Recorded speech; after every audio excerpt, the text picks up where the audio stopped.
A wise man once said, "There's a way that seems right to a man, but its end is the way to death."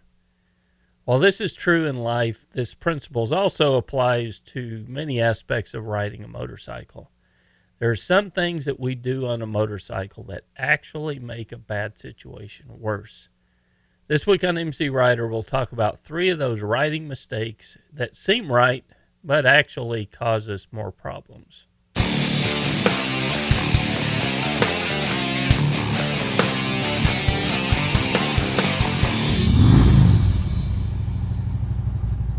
One of the earliest problems for a rider to overcome is proper head and eye placement.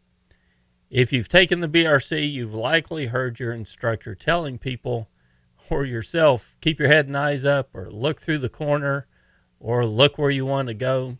It just does not seem natural to use our vision correctly on a motorcycle. When I'm walking down a sidewalk or even riding a bicycle and an obstacle's in front of me, I've got several seconds to think about or decide what I'll do about that obstacle. On a motorcycle, though, I'm traveling at 88 feet per second at 60 miles per hour. An obstacle that's 200 feet up the road has to be dealt with right now. The only way that a rider can see and deal with an obstacle hundreds of feet up the road is by properly using their head and eyes. You have to, 1, be in a lane position where you can see up the road, have enough following distance to be able to see up the road, and actively scan far up the road, watching for obstacles and potential hazards. This is equally true when going through corners.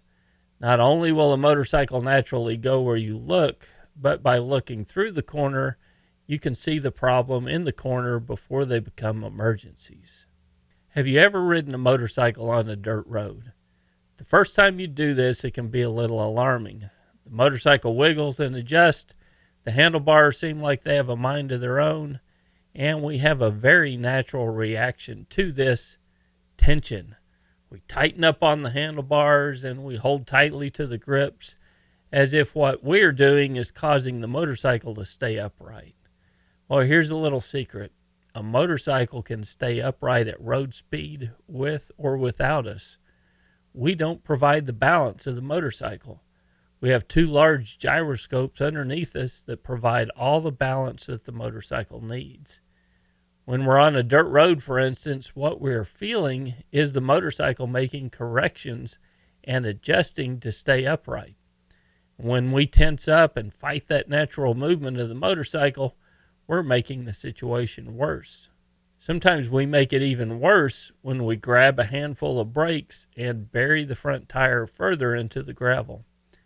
Other areas where the motorcycle will make adjustments is on grooved roadways or surfaces, small pieces of gravel, particularly in the corner, and tar snakes. The motorcycle will make adjustments, and I make it worse by tensing up, grabbing the brakes, running wide, or a host of other reactions that are actually counter to the outcome I want. My job on the motorcycle is to provide direction. The motorcycle's job is to provide balance. And it will make adjustments, and it may squirm a little, but it will rarely just wipe out from under me unless I do something that causes the situation to be worse. So the next time you're riding, perform a little test. See if you can flap your arms. So get your hands on the hand grips and see if you can flap your arms kind of like a chicken does. If you're riding loose, you'll have some bend in your elbows and you can flap your arms. But if when you try to rotate your arms, you look more like this, you're likely riding tense, and your tension keeps the motorcycle from doing its job, and it distracts you from doing yours. The last way that we make things worse on a motorcycle relates to the largest cause of single vehicle motorcycle accidents: running wide in curves. Most single vehicle motorcycle accidents occur in curves, and most often they are the result of the motorcyclist simply running wide in the curve. But why are we so prone to running wide in curves? Well, part of it relates to 2 things that we've already mentioned. We improperly looking through the curves, as we mentioned earlier, and we tense up, making the cornering more difficult. But there's another fear that we have to overcome to ride a motorcycle well. We're afraid to lean the motorcycle. Leaning is a must to get a motorcycle through a corner, but at a certain lean angle, we naturally feel out of balance, and our brain tells us that we need to straighten the motorcycle up more, causing us to run wide and crash in those corners. So most motorcycles crash in corners because we run wide, but how many riders crash in corners because they lose the front tire due to too much lean angle? Well, not very many. And often losing the front end can be attributed to other mistakes that we make in the corner and not because we ran out of traction. So let's say I'm mid-corner and I feel like I'm going to crash.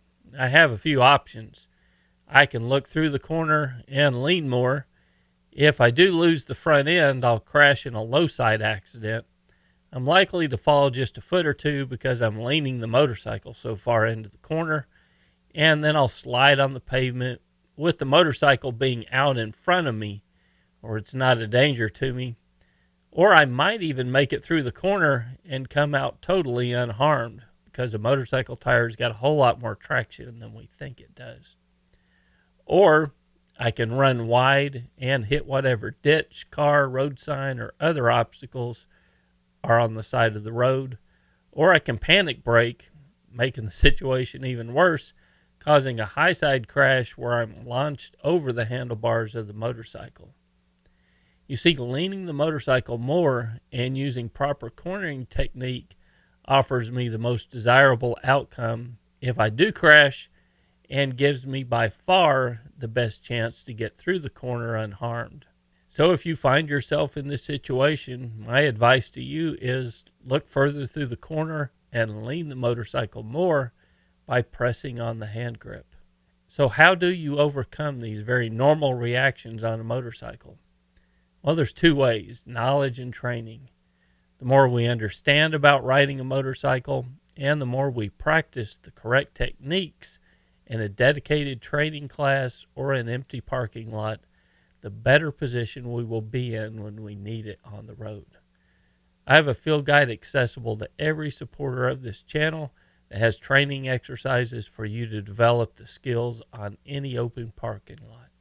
In addition to that, supporters of the channel get access to the forums where you can develop your knowledge of riding.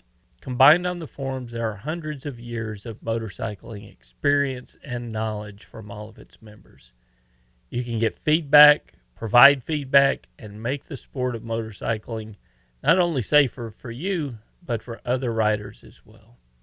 I hope you'll consider supporting the channel and joining us on the forums. It really is a fantastic resource for anyone who wants to get better at riding a motorcycle. Till next week, guys, this is Ken with MCrider. I'll see you on the forums, and I hope to see you on the road.